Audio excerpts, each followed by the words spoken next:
بھی کے دین پہ مٹنے کی بات کرتے ہو حسین جیسا چلے بسم اللہ الرحمن الرحیم حامیم عین سین قاف كذلك يوحي إليك وإلى الذين من قبلك الله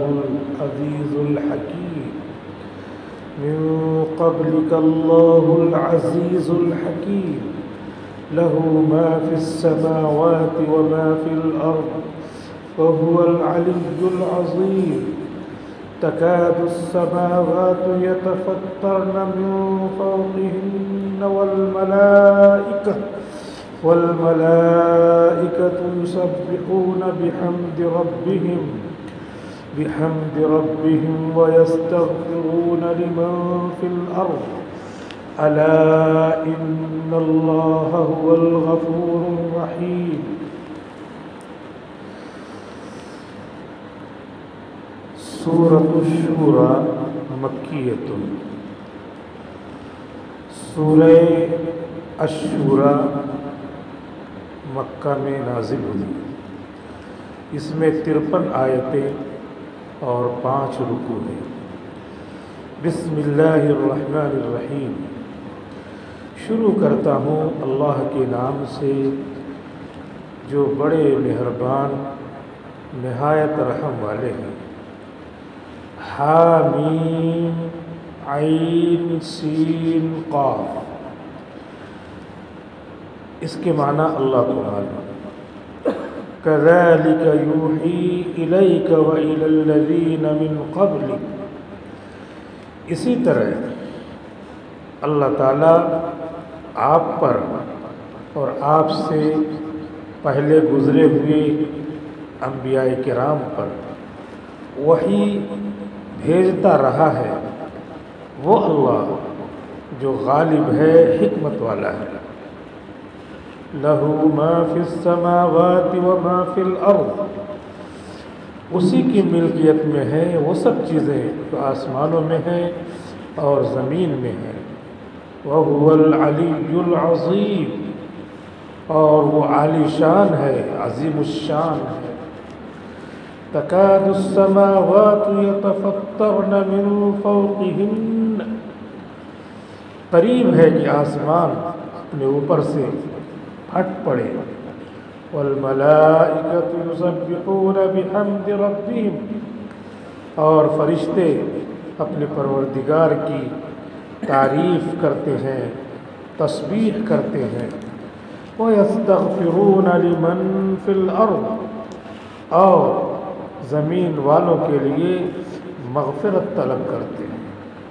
الا ان اللہ هو الغفور الرحیم. سنو، اللہ تعالیٰ ہی بخشنے والا، رحم فرمانے والا ہے. یہ 25ویں پارے کی سورۃ الشورى ہے جو آج شروع ہو رہی ہے. 15 شوال 15 دن گزر چکے. اب مغرب بعد سے 16 شوال کی تاریخ شروع ہو گئی ہے. سورۃ الشورى کی اب تفسیر چلے گی. یہ گویا کہ تفسیر کا شروع کا سال ہے کہ اب انشاءاللہ یہاں سے تفسیر چلے گی. اور رمضان گزرا، عید گزری، اب یہ شوال کا مہینہ چل رہا ہے. اللہ رب العزت نے دنیا میں جو ہم کو بھیجا ہے اس کا صرف اتنا مقصد ہے کہ ہم یہاں سے نیکیاں جمع کر کے لے جائیں. رمضان آیا تھا تو نیکیوں کی بارش ہو رہی تھی. رمضان گزر گیا تو اب دوسرے انداز سے نیکیاں اکٹھا کرنا ہے. رمضان کے بعد شوال تو شوال کے مہینے میں نیکیاں اکٹھا کرنے کا طریقہ یہ ہے کہ اللہ کے رسول کا جو حکم ہو، اللہ کا جو حکم ہو اس کو مانیں۔ مثال کے طور پہ اللہ کے رسول کا، اللہ کا حکم یہ ہے کہ شوال کے مہینے میں شادی کرنا بابرکت ہے،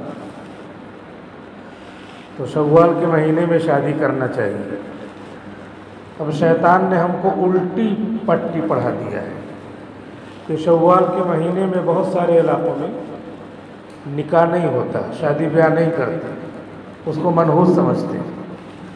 حالانکہ شوال کے مہینے میں نکاح کرنا برکت والا عمل ہے۔ حضرت عائشہ صدیقہ رضی اللہ عنہ کا نکاح شوال کے مہینے ہی میں ہوا۔ تو اللہ کے حکم پر عمل کرنا یہی ہے نیکیاں جمع کرنے کا طریقہ۔ رمضان میں 30 دن ہم نے روزے رکھے۔ حدیث شریف میں آتا ہے من صام رمضان، جس نے رمضان کے روزے رکھے، ثم اتبعہ ستا من شوال، پھر شوال کے 6 دن کے روزے رکھے، فکان کصیام الدہر، تو وہ ایسا ہے جیسے زندگی بھر اس نے روزہ رکھا۔ رواہ ترمذی، امام ترمذی نے یہ حدیث نقل کی ہے۔ حضرت ابو ایوب انصاری رضی اللہ عنہ، جن کے مکان میں اللہ کے رسول نے مدینے میں قیام فرمایا تھا، ان سے یہ حدیث منقول ہے۔ تو اب نیکیاں جمع کرنے کا یہ طریقہ یہ ہے کہ سال بھر گویا کہ ہم 11 مہینے روزے دار ہیں، اگر ہم نے 6 دن کا روزہ رکھ لیا شوال، اور الحمدللہ امت کے بہت سارے افراد، آپ حضرات بھی اور گھر میں مائیں بہنیں بھی اس کی پابند ہو چکی ہیں، اور اس کا طریقہ بھی معلوم ہو گیا ہے کہ عید کے فوراً بعد روزہ رکھنا ضروری نہیں ہے۔ ایسا سمجھتے تھے کہ عید کا دن گزرا، اس کے بعد فوراً 2 تاریخ کو، 2 شوال کو اگر روزہ رکھیں گے تب 6 روزہ رکھنا جائز ہوگا، نہیں تو نہیں رہ سکتے اگر چھوٹ گیا۔ ایسا نہیں ہے، بلکہ عید کے دن تو روزہ حرام ہے، سال میں 5 دن روزہ حرام ہے۔ عید میں 1 دن اور بقرعید میں 4 دن، 3 دن تو بقرعید رہتی ہے، قربانی رہتی ہے، 1 دن اور جس میں تکبیر تشریق عصر تک چلتی ہے، تو وہ 4 دن، تو 4 دن ہو گئے بقرعید میں، اور عید میں 1 دن، تو روزہ رکھنا اس میں حرام ہے 5 دن۔ اب نیکیاں جمع کرنے کا طریقہ یہ ہے کہ ان 5 دنوں میں روزہ نہ رکھیں۔ ابھی روزہ فرض تھا، لیکن عید کا دن جیسے شروع ہوا روزہ حرام ہوا۔ تو اصل اللہ کے حکم کو ماننا، اس پر عمل کرنا، اس کے لیے تیار رہنا، یہ ہے اصل نیکی۔ اپنے سے کوئی نیکی نہیں بنائی جاتی، بلکہ نبی کا حکم، نبی کی سنت دیکھی جاتی ہے، اللہ کا حکم، اللہ کا آرڈر دیکھا جاتا ہے، وہی نیکی رہتی ہے۔ تو اب عید کے دن روزہ رکھنا حرام، بقیہ اس کے بعد 29 دن میں چاہے جب 6 روزے رکھیں، چاہے لگاتار رکھ لے 6 روزے، تو وہ 6 روزہ شوال کا مانا جائے گا۔ یا یہ کہ ایک روزہ اس ہفتے رکھا، ایک روزہ دوسرے ہفتے، ایک روزہ تیسرے ہفتے رکھا، چوتھے ہفتے میں 3 روزے رکھ لیے، ہو گئے۔ 3 ہفتے میں 3 روزے رکھے، چوتھے ہفتے میں مکمل 3 رکھ لیے، 6 ہو گئے۔ یا جمعرات اور پیر کو روزہ رکھے۔ حدیث شریف میں آتا ہے کہ حضور صلی اللہ علیہ وسلم ہر جمعرات اور ہر پیر کو روزہ رکھتے تھے۔ تو کسی میں بھی ہم ایسا کر سکتے ہیں کہ عید گزرنے کے بعد جمعرات پیر، جمعرات پیر، جمعرات پیر، 3 ہفتے میں 6 روزے ہو سکتے ہیں۔ اور ایسا بھی کر سکتے ہیں کہ حضور صلی اللہ علیہ وسلم ہر مہینے میں عربی کی تاریخ کے اعتبار سے، جس کو ہم یہاں پر اردو بولتے ہیں، اردو کی تاریخ، تو وہ اصل میں قمری تاریخ ہے، عربی کی تاریخ، تو اس کے اعتبار سے 13، 14، 15 ان تاریخوں میں، یعنی 13 شوال، 14 شوال، 15 شوال، اس کو کہتے ہیں ایام 20۔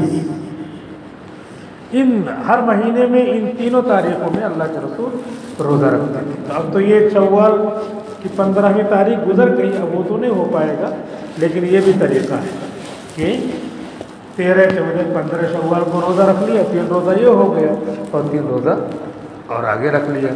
بہرحال as you like as you please, یہاں پہ ہم کو ہمارے اوپر چھوڑ دیا گیا ہے کہ عید کے دن تو روزہ رکھنا حرام ہے، بقیہ 29 دنوں میں چاہے جیسے چاہے جس دن ہم روزہ رکھیں جائز ہے۔ لیکن یہیں پہ ایک مسئلہ یہ بھی یاد رکھنا چاہیے کہ اکیلے جمعہ کا روزہ رکھنا یہ جائز نہیں، مکروہ ہے۔ مثال کے طور پہ نہ جمعرات کو ہم نے روزہ رکھا، نہ سنیچر کو روزہ رکھا، اکیلا جمعہ کا روزہ رکھا، تو ایسے کوئی رکھے اگر نفلی روزہ تو یہ مکروہ ہے، صحیح نہیں ہے۔ جمعہ کیا ہے؟ ہفتے کی عید ہوتی ہے۔ اگر کوئی چاہے جمعرات اور جمعہ دونوں ملا کے رکھے تب مکروہ نہیں ہے، یا جمعہ سنیچر رکھے تو مکروہ نہیں ہے۔ اکیلے جمعہ کا روزہ رکھنا سال بھر کبھی بھی، تو تنہا جمعہ کا روزہ رکھنا یہ مکروہ ہے، ایسا نہیں رکھنا چاہیے۔ معلوم ہوگا تو عمل ہوگا، کبھی کبھی آدمی رکھ ہی لیتا ہے، جمعہ کا دن ہے چلو چھٹی ہے گھر پہ رہیں گے روزہ رکھ لیتے ہیں، تو معلوم نہیں ہے تو رکھ لیا، اور معلوم رہے گا تو خود بھی عمل کرے گا، گھر کی عورتوں کو بتائے گا، اپنے رشتہ داروں کو بھی بتائے گا، تو معلومات سے یہ فائدہ ہوتا ہے۔ بہرحال اللہ تعالیٰ نے دنیا میں ہم کو اسی لیے بھیجا ہے کہ ہم نیکیاں جمع کریں۔ اب رمضان میں نیکیاں جمع کر رہے ہیں، تب یہ شوال آیا۔ اب شوال میں نیکیاں جمع کرنے کا طریقہ یہ ہے کہ یہ 6 روزہ رکھا ہم نے، تو گویا کہ 11 مہینے روزہ رکھے، 30 دن وہ اور 11 مہینے یہ۔ وہ کیسے؟ 30 دن کا روزہ، ایک روزہ 10 روزے کے برابر ہوتا ہے، تو 30 روزہ کیا ہو گیا؟ 300 دن کے برابر ہو گیا، اور اس کے بعد 6 روزہ، ایک روزہ 10 دن کے برابر، تو 360، 6 روزہ 60 روزے کے برابر ہو گئے، تو 360 دن ہوتے ہیں سال میں، عربی میں تو 55 ہی ہوتے ہیں، گویا کہ پورے سال کا ثواب ملتے ہیں۔ اس طریقے سے اگر آدمی پابند ہو جائے کہ ہم شوال کے 6 روزے رکھیں گے اور رمضان کا تو الحمدللہ مسلمان رکھتا ہی ہے، تو اس طرح زندگی بھر اس کا روزہ گزرے گا۔ تو نیکیاں جمع کرنے کا یہ طریقہ ہے۔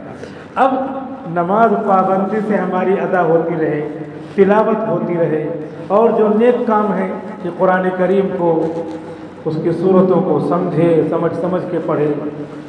سمجھنے کا طریقہ یہ ہے کہ کسی عالم کے پاس بیٹھ کر کے سمجھ لے، تفسیر چل رہی ہے تفسیر کے موقع پر حاضر رہے، سمجھے، تو یہ سب نیکیاں ہیں۔ نیکیاں جمع کرنے کا یہ سب طریقہ ہے۔ نیکیاں کیا ہیں، اس کے لیے ہم کو ضرورت پڑے گی علم کی، کہ کون سا عمل نیکی ہے، کون سا عمل نیکی نہیں ہے، معلومات کی ضرورت پڑے گی، کیونکہ بہت ساری چیزیں ہم نیک سمجھتے ہیں اور نیک نہیں ہوتا۔